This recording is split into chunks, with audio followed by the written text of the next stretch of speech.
Have you ever wondered where money comes from? A lot of people think it's just printed by the government, but that's only a small part of the story. The truth is, most of the money in our economy is actually created by commercial banks, and they do it in a way that feels almost like magic. Let's break down how banks literally create money out of thin air. It all starts with something called fractional reserve banking. This is the system that almost every country in the world uses. The core idea is simple. When you deposit money into a bank, the bank doesn't just lock it away in a vault. Instead, they are required to keep only a small fraction of that deposit as a reserve.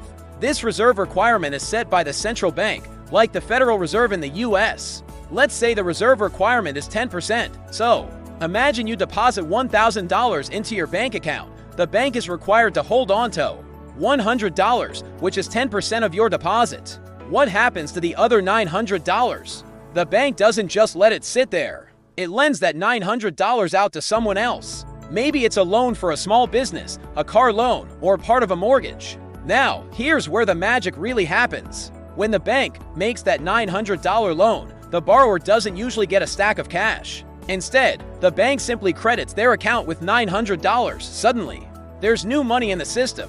Your account still shows you have $1,000, and the borrower's account now shows they have $900 from that initial $1,000 deposit. The money supply has effectively grown to $1,900. But it doesn't stop there. This process repeats over and over. The person who borrowed the $900 will eventually spend it. Let's say they buy some equipment from a store. The store owner then deposits that $900 into their own bank account. Now, this new bank has a $900 deposit. It keeps 10% as a reserve, which is $90, and lends out the remaining $810. This new loan of $810 is again new money created out of thin air. The borrower's account is credited and they go on to spend it. The recipient of that money deposits it. Their bank keeps 10% and lends out the rest. This cycle continues, with each new loan being slightly smaller than the last, but each one adding to the total money supply. This whole process is called the money multiplier effect. That initial $1,000 deposit can ultimately lead to the creation of up to $10,000 of new money in the economy, assuming a 10% reserve requirement. It's calculated by taking the initial deposit and dividing it by the reserve ratio. So, 1,000 divided by 0.10 gives you 10,000. Of course, this is a simplified model. In the real world, it's not quite so clean. People might hold onto some cash instead of depositing everything, and banks might not lend out every single dollar they can. But the fundamental principle remains the same. Banks create money not by printing it, but by making loans. So, when you hear that banks create money out of thin air, it's not just a catchy phrase. They do it through the accounting process of lending.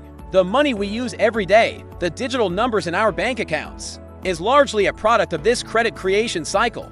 It's a system built on promises and liabilities: the bank's liability to you for your deposit, and the borrower's liability to the bank for their loan. Understanding this is key to understanding how our modern economy works. It influences everything from interest rates to inflation. It's a powerful mechanism that fuels economic growth by making capital available for investment and spending.